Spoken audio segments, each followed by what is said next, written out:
people have been debating the management of the sale and the distribution of booze and where it could be drunk for decades. And the shelves at the LCBO just aren't big enough to accommodate all of those products. People don't realize the beer store isn't run by the province. When you go to the beer store, it's not a very pleasurable experience. Well, that's just Ontario. That's the way we run things. Explore the strange world of Ontario's liquor laws. Watch a Sun News special presentation of Straight Up, the issue of alcohol in Ontario. Saturday and Sunday at 8 and 11 p.m. Eastern.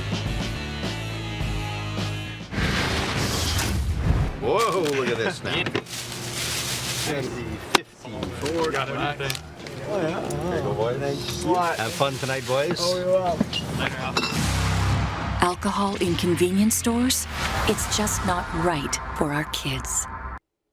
Beer in corner stores, not right for our kids. You remember that message. It comes from Ontario's Beer Store, but it's not just corner stores that the Beer Store views as a threat. It also views the government-run LCBO, the Liquor Control Board of Ontario. According to newly leaked documents, there's a sweetheart deal between the province's two major booze retailers. Peter Lenardon is the filmmaker behind the documentary Straight Up, the issue of alcohol in Ontario, and obtained these leaked documents. He joins me now from Waterloo, Ontario. Peter, this is quite something. Reg Cohen, I'll give credit to Reg Cohen in the Toronto Star writing this up today.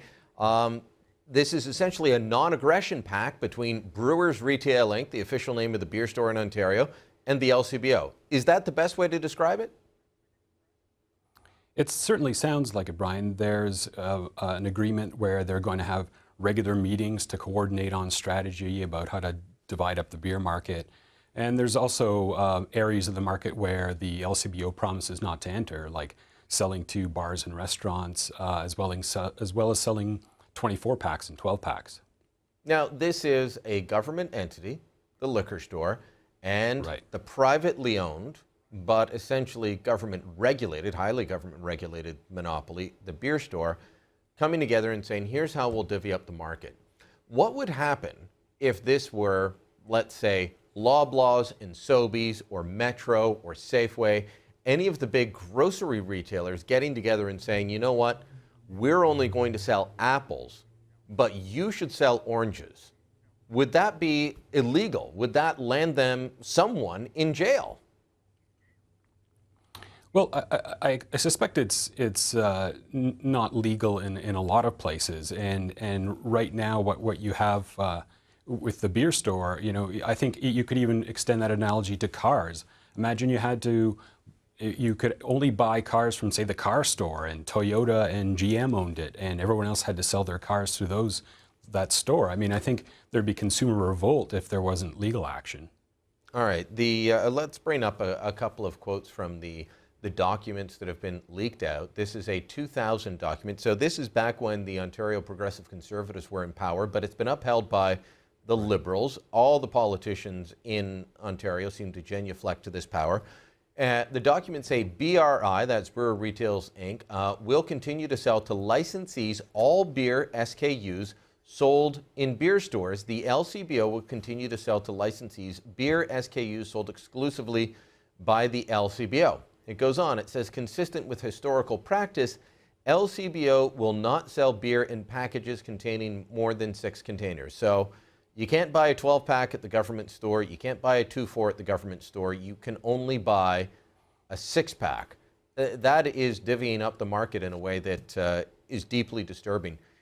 Is the answer more competition? And the Star's kind of making the argument, and the Wynne government's making the argument, well, the government store needs to compete more with the beer store. Is that the argument, or is it to go more the Quebec route, the Alberta route, and open it up to real competition?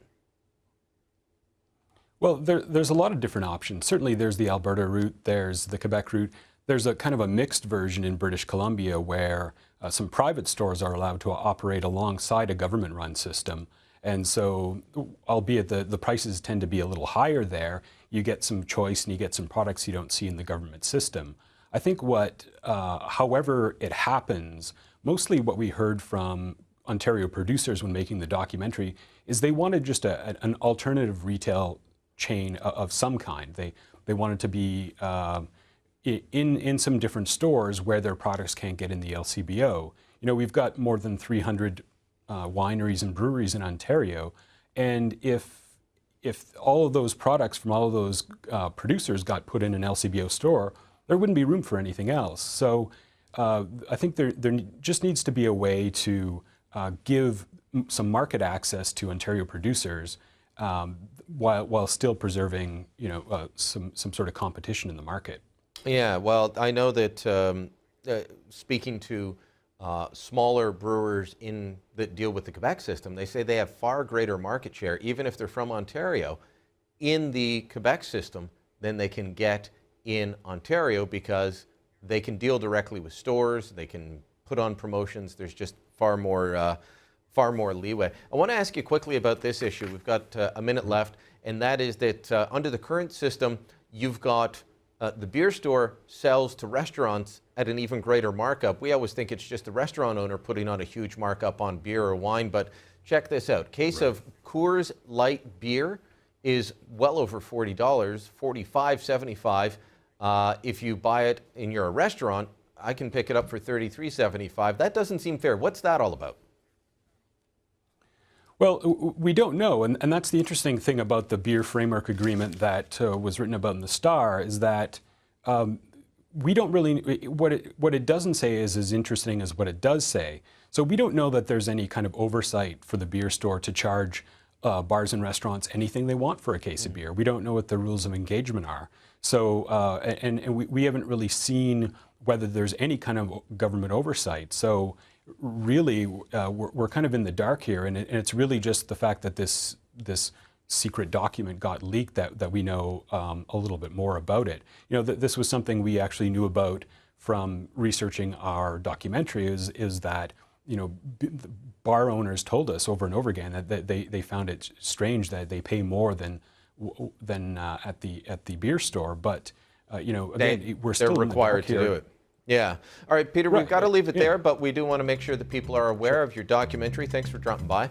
Straight Up will air on Sun News Network this weekend. Make sure you check it out, 8 and 11 p.m. Eastern Time, Saturday and Sunday. Worth your viewing time. More to come.